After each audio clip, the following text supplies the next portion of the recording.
Yeah.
And here we are, coming down the Buckingham Road, folks.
I was ready for you. Come on, I've got words of import to speak to you. Of import.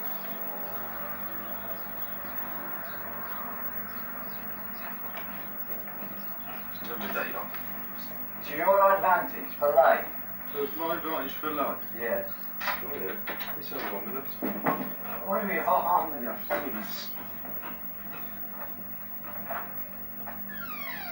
Hello, she. She.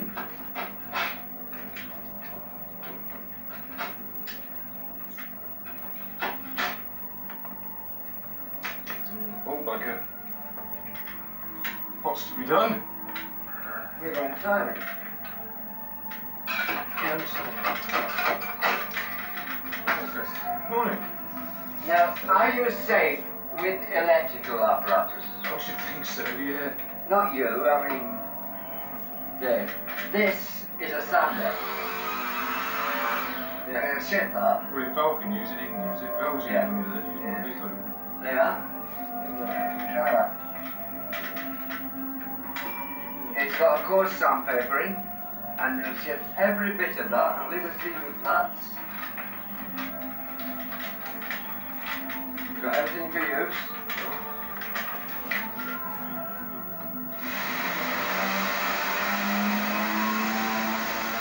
Go get all the ceiling down a little bit. What do you think? I'll get some carborundum paper for them actually.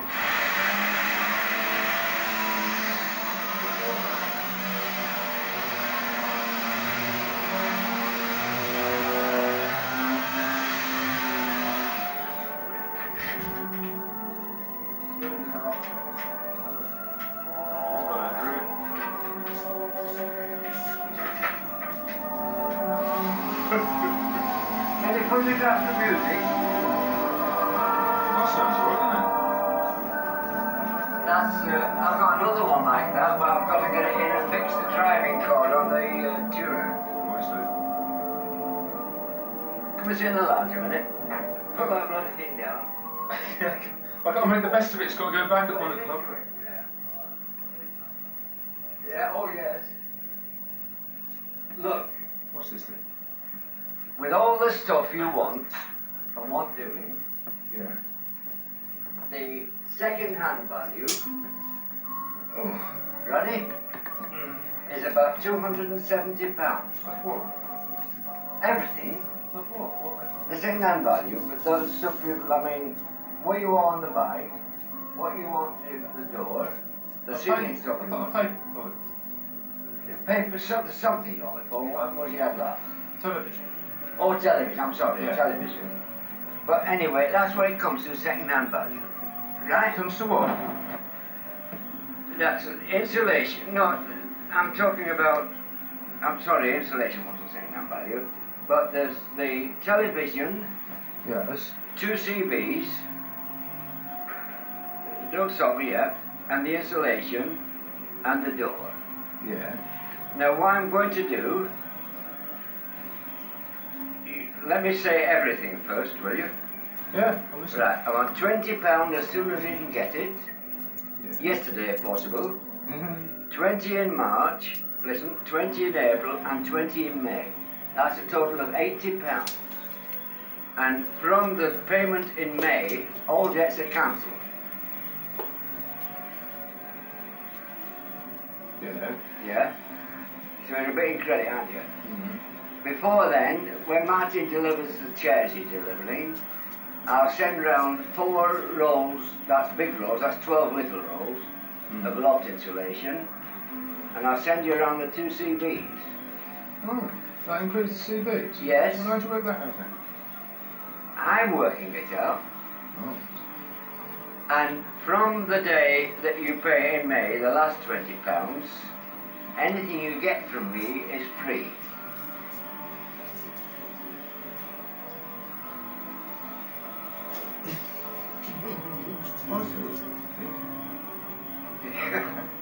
Got me there. Anything you want that I've got that I don't want or can do without is a gift. Put it that way, either for you, Sabrina, or Val. So we're getting the CBs, the insulation, and the telly, Yeah. For 80 quid? Yes. Ah. On condition you can get me 20 quid as soon as you can. Well, that wouldn't take very long. And I want to give it Martin, you see, because I get some stuff from it. Mm. And like I say, anything I see, pick up anywhere, in the shop, books, anything, I'll get. And it's free. Oh, I'm going to look after you. What's in that? I don't need looking after. That'll help them, won't it? Oh, well, yeah, we don't really need looking after once to that. Well, it won't do any harm then, will it? Oh, no. It'll please me, won't it? Thank you very much. I worked it out last night because from, you see, that's up to May, that's all right. In June, I get my pension again. And I'll never be broke anymore. So as long as I don't go mad, if I see anything that could be useful, I can buy it. And it's a gift. I mean, I don't want anything for it. All right, okay.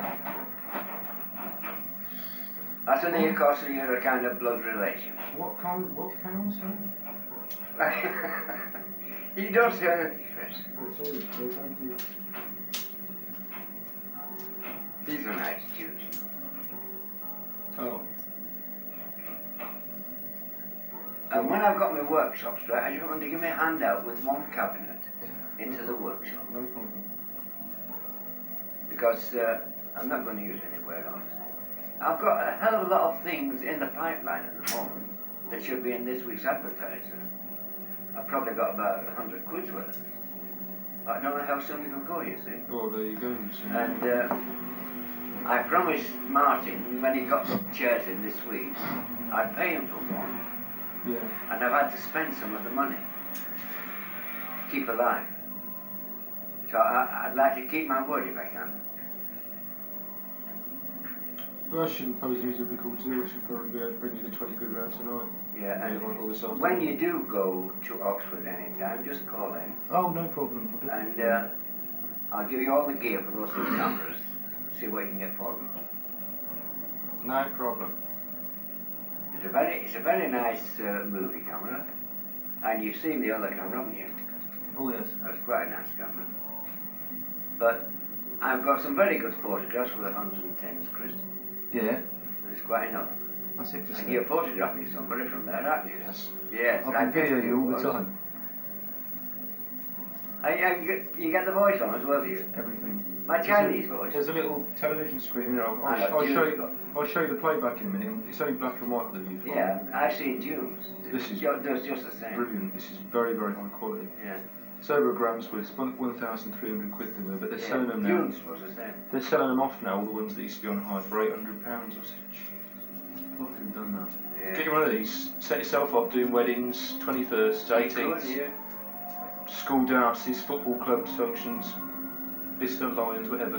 You pay for it in a year, easy. Your lad loves it here, working. Oh, Davey's alright, it's good fun. Do you know, I think I've told you actually, that chap, I told him last night, that chap down the bottom of the garden is an engineer. Mm. And he wanted some insulation for his birdhouse. So I said, right, I'm going to take my ceiling tiles down. If you like to take a few off, you can have them. He took about 30 off, I think. Yeah. And broke every bloody one. Oh, you told me. And left the bits on the ceiling. Now, Dave's come up to do the job, and he hasn't broken a tile. Well, you don't need to be doing it properly, do you? He's taken every one of those tiles off, and every one of them I'm going to use outside in that conservatory. Stick them on the wood before I panel it with cardboard. Mm-hmm. So it'll do more good than harm, won't it? Get in there. It'll do more good than harm. That's it. That's better. Right, as long as you don't start jumping up and down, I've got you now. Now, you see, I have to sit just there, and then it looks like you're talking to the camera. Oh, that looks nice. It's like that. Yeah. Yeah. What is your name? Oh no. I'll read it out to you, shall I? Go on, do it. Go on, I'll do it. Just get over here, make sure it's still framed up. Well, you don't want that. What would you rather do? I'll go and leave you.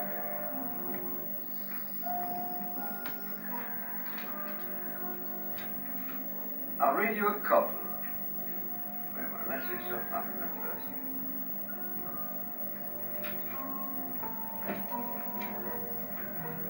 Look. Oh, of course you don't know the words, which you read. You could have I'll give us Oh, sure, we'll that'll make a bloody video. Yes. Ah. About this time, Right. I usually stop for a Kit Kat. Yeah, Kit Kat.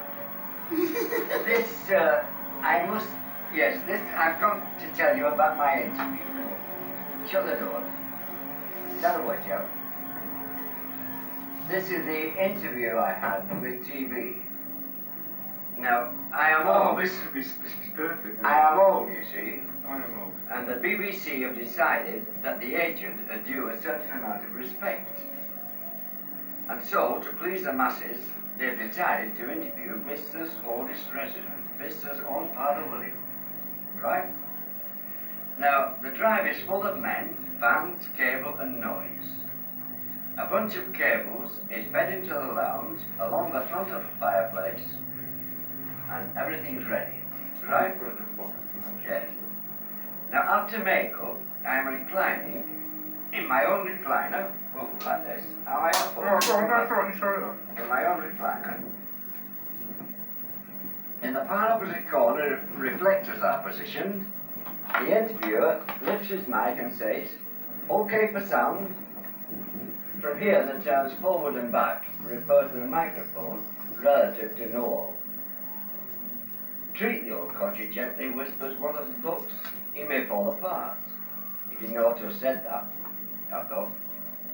Roland says Noel, number one, begins to include me in the conversation. Begins. "You are Mr. Tom Dean, Bista's oldest resident." "That's right." "Have you lived here all your life?" "Not yet." What I mean is, were you born here?" "No." "So you're not a native of Bista then?" "No, I never did go native." "Quite. And to what do you owe your great age?" "Well, mainly, I think, to the fact that I was born so long ago." You see. What I mean is, have you any particular recipe for longevity, see? Never took such stuff. "No, longevity means living a long time." "No." "No what?" "No reason." No, Look, thank you. why don't you come straight up with it instead of using posh words? "Quite." "Have you any hobbies?" "Not now. I gave it up a couple of years ago." "Gave what up?" "Gallivanting." "Gallivanting? Yes, what's that?" "Well, it's a game called chasing the fluff. You chase them, and when you catch them, yippee! They used to let me catch them."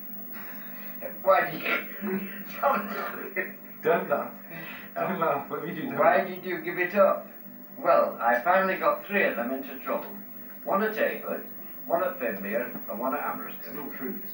"You got these girls into trouble at your age. However did you manage that?" "Well, I've got a bike."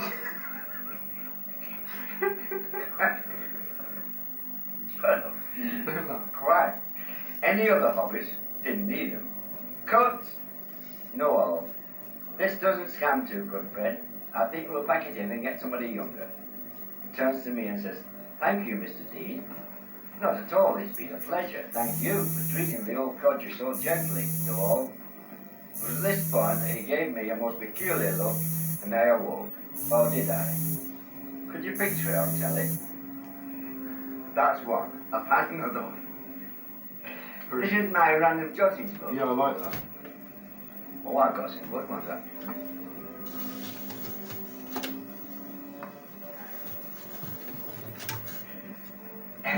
Shall I give you a court case then? Oh, yeah, that's quite good, that call. Yeah. That's that confusing, it? Right, well, well, so, judge to the accused. Your name is William Aberbash, and you live at number 16 Cornmate Street. Is that correct? Yes, Your Honor. You are accused that on the night of December 15th, 1987, you did have carnal knowledge of the plaintiff without her consent. Is that correct? How do you plead? Guilty or not guilty? Not guilty, Your Honor. In the first place, I don't know nothing about cars. No, let me rephrase the question. Did you sleep with the plaintiff? I don't recollect us getting much sleep, Your Honour. We didn't have much time for sleep. So the judge writes on a slip of paper which is passed to the prisoner. Now read that slip of paper. Did you? That could be construed as rape. Now what were the circumstances leading up to it? Plaintiff.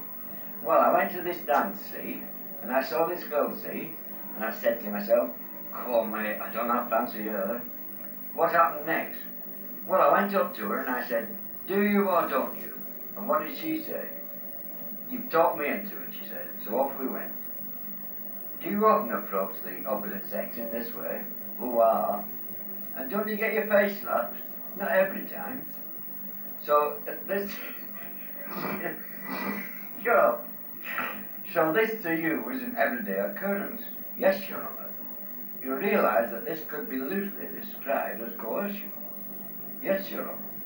You may step down. Let the plaintiff take the stand. Judge to the plaintiff.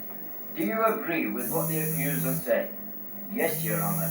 It was ever so lovely, but I never asked him first, although I admit I did fancy him, right? Judge. Case dismissed. The accused is bound over for a period of 9 months, when any costs will be assessed. Next case, please. Find someone else, shall I? Sure.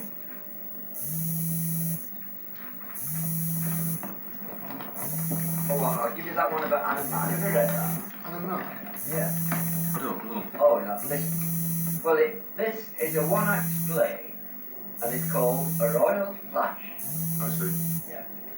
It is late, and the royals are preparing to retire.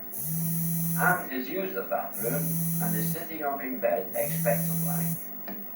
Mark completes his shower and stands at the bathroom door at starkers. Are you ready for it, love, he says. Oh, Mark, I am, says Anne. So Mark replaces Shakespeare and reaches down to copy the Rubaiyat.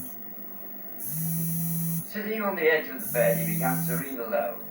A loaf of bread, a jug of wine, and thou beside me in the wilderness. Darling, said Mark, couldn't we skip that bit? I always get lost there. All right, my sweet, she says, and rings for a nightcap. Within minutes, the maid enters bearing a tray. Seeing Mark on the edge of the bed, she says, Oh, your royal worshipper, what's that? That, my dear, says Mark, is the royal prerogative. It allows us royals to we, whereas the more common say I. Isn't it lovely, she says. You look smashing in the Mac. Feeling rather bucked, Mark gets into bed. He gazes first at Anne, then at the maid, and sighs. Curtains. It's very good. Wait a minute, there's some more. Do you want the 12 Days of Christmas? I don't know, they're probably going to get it anyway. I'll just read what they are. I won't sing them. So it goes, 12 chimes at midnight, 11 pairs of kippers, 10 what you fancies, 9 kiss me cakes, 8 pearls of wisdom, 7 corns of popping, 6 Mickey Mouses, 5 Charlton Kings, 4 South Bends, 3 cans of beer, 2 bread of stairs, and an invite to sit on her knee. That's 12 Days of Christmas. Reached. I see. Now, Canadian garden, the beginning of creation, right? Canadian garden? Yeah, Canadian garden. Well, it can be any garden, couldn't it? You don't know where it began. No, I suppose not. What's the matter, Adam? My fig leaf keeps falling off. Hand me one of those maples, will you? Shall we go down to the beach and we got something? Oh, that's all. Oh, say leaf. I pine to go down to the beach. With a cedar, it's so restful. Shall we go often? Here, have a water. It's a deal, says Adam. Poach around the big cold Eve. The sea is more to the left. Tikai, said Alan, having a little knowledge of Pakistani. Tell you what, Eve, it will be tricky for me to commit mahogany, with only the 2 of us. So off he goes singing, tip below, tip below, tip below. You'll nail him in an ash of your navigation, Adam, didn't you? That I did. I say this maple leaf's comfortable. From now on, it's the maple leaf forever. And thus the first family tree was born. Note, even Helen Twelvetrees could not have written that. It would have been one too many for her. There are 13 trees mentioned in that. Oh, there. Yeah. I didn't know that.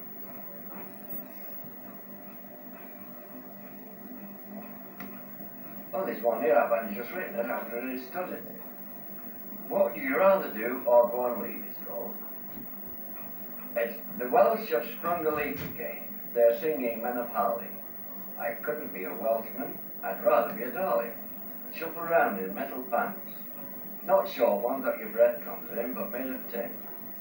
Or perhaps I'll be an Eskimo and live up north, midst ice and snow, and live on blubber and whale burgers. Or maybe I should be a spin and learn to live off other people. I'd rather kiss the blarney stone than whack my fingers to the bone or fly with people. I tried to be a